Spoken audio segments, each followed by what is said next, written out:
इस चैप्टर का नाम है लालन गीतम। ये तुम्हारा 7th क्लास का लास्ट चैप्टर है। लालन गीतम में है क्या? लालन पालन जनरली हम यूज करते हैं, व्यवहार में लाते हैं कि लालन पालन, बच्चों का लालन पालन करते हैं। यहाँ पर लालन गीतम का अर्थ है कि प्रकृति जो है वह तुम्हारे पेड़ पौधों, फूलों, तितलियों, जानवरों यानी पशु पक्षियों सबका लालन पालन करती है। उसी पर आधारित ये तुम्हारी एक कविता है या गीत है जिनके रचनाकार है या कवि है संपादन नंद मिश्रा। तो इस कविता में क्या है एक बार मैं गाता हूँ, तुम लोगों को साथ साथ गाना है। उदिते सूर्य धरणी विहसति,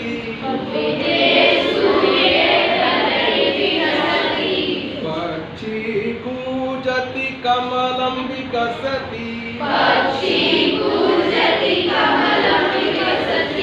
नदति मंदिरे ऊंचाई ढक्का,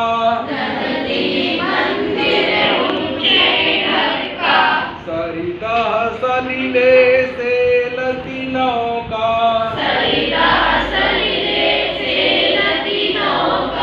पुष्पे पुष्पे नाना रंगा,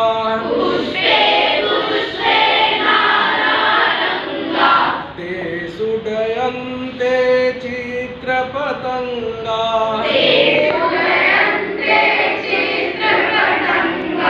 वृक्षे वृक्षे नूतन पत्रम,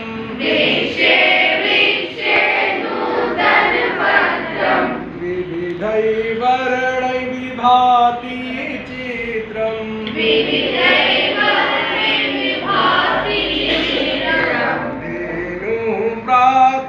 प्रातर्यक्षति दुग्धम,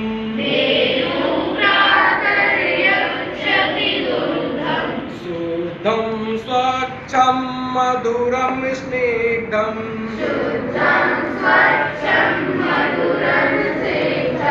गहने विपिने व्याघ्रो गर्जति,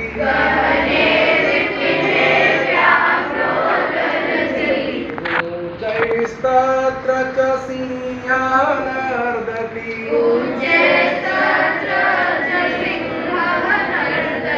हरिणो अयं खादति नवघासम्,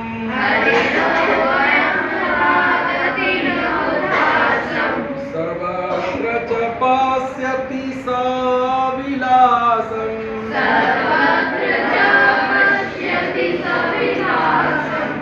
उष्ट्रः तुङ्गः मन्दं गच्छति,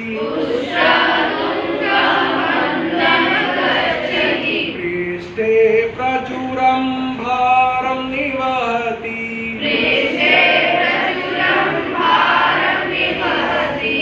कोटकराजः क्षिप्रं धावति, धावन समये किमपि न खादति,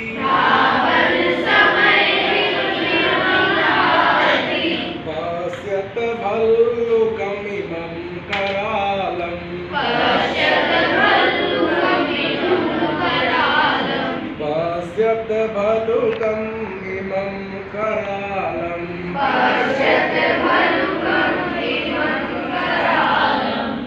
नृत्यति तथै कुरु करतालम्।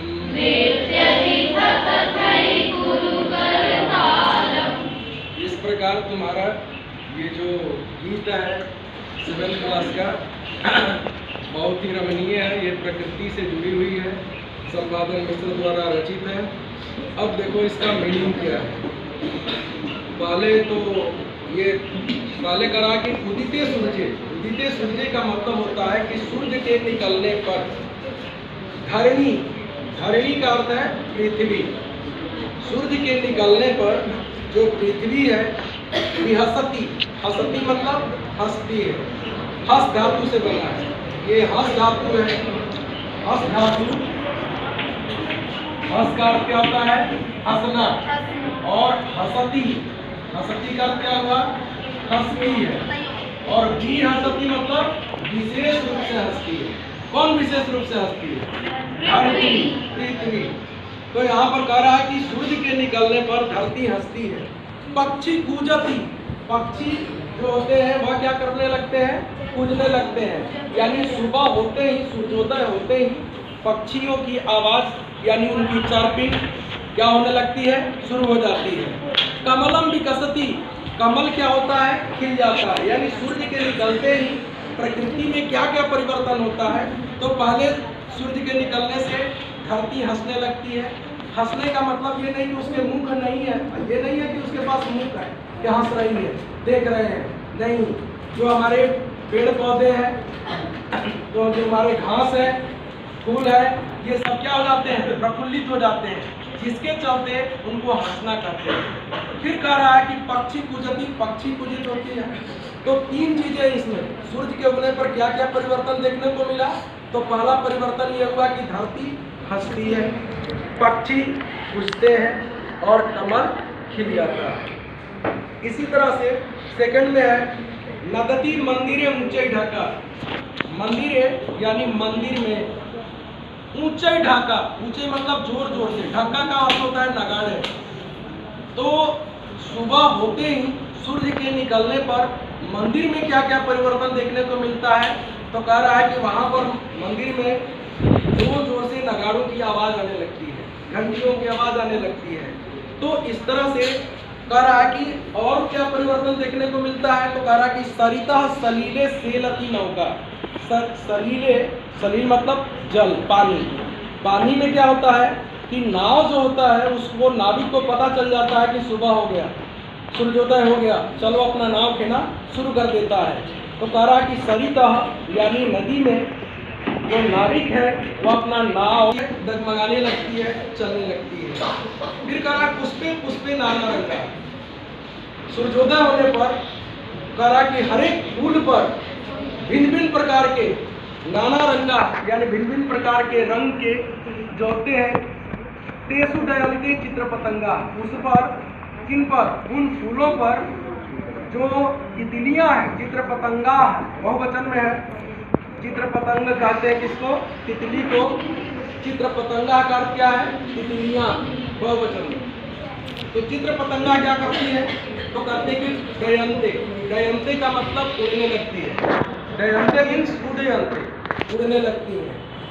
तो भिन्न भिन्न प्रकार के फूल खिल जाते हैं और तितलियां उन फूलों पर क्या करने लगती हैं? बताओ, उड़ने लगती है। क्या करती हैं? घूमने लगते, उनके ऊपर उड़ने लगती हैं। फिर कह रहा है कि वृक्षे वृक्षे नूतन पत्रम, हर एक पेड़ पर नए नए पत्ते आ जाते हैं। सूर्य के निकलने से जो पेड़ों पर पत्ते हैं, वह कह रहा है कि वहाँ पर क्या होता है? तो नए नए पत्र दिखने लगते हैं, पत्ते दिखने लगते हैं। विविधई वर्णई विभाति चित्रम, जैसे चित्र में अलग अलग रंग होते हैं, उसी तरह से एक ही पेड़ में कई तरह के पत्ते, जैसे पीले, हरे, फिर और किस तरह के होते हैं? किसले लाल रंग के भी जो बिल्कुल कोमल होते हैं। इसके अलावा ब्राउन भी हो जाते हैं पत्ते। तो इस तरह से भिन्न भिन्न रंग के पत्ते दिखाई देने लगते हैं। और क्या होता है?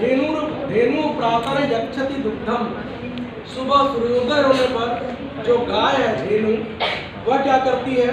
तो सुबह सुबह दुग्धम यक्षति, दुग्धम मतलब दूध, यक्षति मतलब देती है। मूल धातु है दान, दान का अर्थ होता है देना, और गाण यक्ष में बदल जाता है, फिर रूप चलता है यक्षति, यक्षता, यक्षति। तो जो धेनवा है, धेनु जो गाय है, वह क्या करती है कि सुबह सुबह दूध देती है। सुगम स्वच्छम, बिल्कुल शुद्ध होता है, स्वच्छ होता है, मीठा होता है और चिकना होता है। स्निग्धम मतलब चिकना। तो जो ताजा ताजा दूध होता है, तुम लोग दूध खाए हो, गाय के दूध अगर खाए हो, ओरिजिनल दूध लिए हो, तो देखा होगा उसमें कि क्या क्या मिलता है। चलो कोई खड़ा होकर के बताए कि गाय का दूध किस तरह का होता है। हाँ बताओ, ये हटाओ पहले। हाँ मीठा होता है, हाँ, और क्या चिकना होता है, चिकना होता है, और सर स्वच्छ होता है। स्वच्छ होता है सर। देखते हैं ना कि गर्म रहता है, सुबह सुबह बिल्कुल जब गाय को धोते हैं तो वो कैसा होता है, साफ होता है, स्वच्छ स्वच्छ होता है, मीठा होता है, चिकना होता है। हाँ चिकना होता है। ओके बैठ जाओ। ठीक है, फिर कह रहा है कि गहने विपिने, गहन का अर्थ होता है घने, विपिन का अर्थ होता है जंगल में। घने जंगल में क्या देखने को मिलता है, तो गहने विपिने व्याघ्रो गर्जती, व्याघ्रो का अर्थ होता है बाघ, गर्जती गर्ज धातु है, गर्ज का मतलब गर्जना, और लट लकार में होता है, लट लकार प्रथम पुरुष एक वचन में ती ता दी ऐसे रूप चलता है, तो गर्जती मतलब गरजता है। तो घने जंगल में क्या करता है, बाघ गरजता है। ऊंचे तत्र च सिंह नर्दती, ऊंचे मतलब जोर जोर से, तत्र यानी वहां, तत्र तुम्हारा अव्यय है, तत्र का अर्थ क्या होता है, वहां, अत्र मीन्स यहाँ। तो कह रहा है कि जो घना जंगल होता है उसमें बाघ गरजता है, और वहीं पर सिंह भी क्या करता है, तो नर्दती, नर्द, नर्द मतलब दहाड़ना, नर्द का अर्थ होता है दहाड़ना। तो ये क्या करता है, नर्दती, इससे बनता है तुम्हारा नर्दती। सिंह क्या करता है, दहाड़ता है वहां पर। फिर इसमें कौन कौन से जानवर के बारे में कहा, तो बाघ और शेर के बारे में। नेक्स्ट है 7, जिसमें कह रहा है कि हरिणो अयम खादती नव घासम। हरिणा, हरिणा मतलब हिरण, क्या करती है, नव घासम खादती, नए नए घासों को खाती है। नव घासम मतलब नए नए घास, खादती मीन्स खाती है, यानी हर एक, देख रहे हो पद में कहा क्या क्या मिल रहा है, एक एक क्रिया जरूर मिल रही है। तो इसमें कह रहा है कि नव घासम खादती, नए घास को खाती है, हिरण जो है नए नए घास को खाती है। सर्वत्र च पश्यति सविलासम, चारों तरफ खुशहाली का माहौल हो जाता है।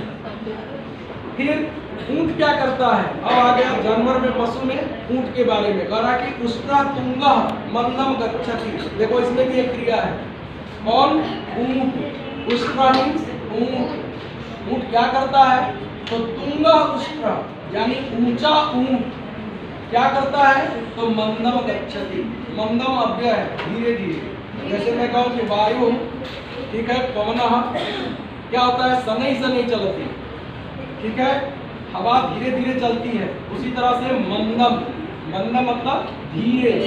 तो यहाँ पर कह रहा है कि उष्ट्रा तुंगा मंदम गच्छति, ऊंचा ऊंट धीरे धीरे चलता है, और पृष्ठे पीठ पर प्रचुरम भार निवाहति, प्रचुर मतलब काफी मात्रा में भार को वह ढोता है। घोटक राजा, घोड़ा क्या करता है, उसके बारे में बता रहा है कि घोड़ा क्या करता है, तो घोटक राजा क्षिप्रम धावती, जो घोड़ा है वह क्या करता है, क्षिप्रम, क्षिप्रम मतलब शीघ्रम, तेजी से क्या करता है, तो धावती दौड़ता है। इसमें भी एक क्रिया धावती मिलती है। सर्वत्र च पश्यति सविलासम, और सब जगह सविलासम, यहाँ पर कह रहा है कि घोटक राजा क्षिप्रम धावती, धावन समय, दौड़ते समय, किमपि न खादती, कुछ भी नहीं खाता है। दौड़ते समय खाएगा क्या, नहीं, क्यों नहीं खाएगा, दौड़ते समय क्या होगा, जो घास खाएगा वह गिर जाएगा, इसलिए दौड़ते समय कुछ भी नहीं खाता है। तो देखो इसमें भी दो क्रिया, धावती खादती। पश्य, देखो, भल्लुकम इमम, इमम भल्लुकम पश्य, इस भालू को देखो, करालम, करालम मतलब भयंकर, भयंकर भालू को देखो, करालम भल्लुकम इमम करालम भल्लुकम पश्य, इस भयंकर भालू को देखो, वो क्या करता है, लगा रहा कि थकथई कुरुकर तालम नृत्यति, नृत्यति मतलब नाचता है, कैसे करके नाचता है, तो था थई ऐसे करके, देखते हो बचपन में जो झाल बजाते हुए किसी भालू को देखा होगा, तो वह क्या करता है, कर तालम, कर मतलब हाथ, तालम मतलब ताली, हाथ से ताली बजा बजा करके वह नाचता है। तो इस तरह से इसमें बहुत सारी क्रियाएं हैं, मैं एक बार बता देता हूँ कौन कौन सी क्रिया आ गई इसमें। एक जगह कॉपी में भी तुम लोग लिख लेना, विहसती, विकसति, कुजति, दयन्ते, विभाति, यक्षति, गर्जति, नर्दति, खादति, पश्यति, गच्छति, निवहति, धावति, खादति, नृत्यति। इस तरह से इस कविता में या इस गीत में बहुत सारी क्रियाएं हैं। इन क्रियाओं को एक बार कॉपी में लिख लेना और इसका अर्थ लिखने की कोशिश करना। एक बार अर्थ आ गया तो सारे पीछे प्रश्न उत्तर है, वो प्रश्न का उत्तर तुम लोग दे सकते हो। नेक्स्ट डे हम इसी पर आधारित तुम लोगों से अब प्रश्न पूछेंगे। ये तुम्हारा बता दिए क्या क्या चीज पूछेंगे, अपने घर से तैयारी करके आना है। चलो धन्यवाद बच्चों।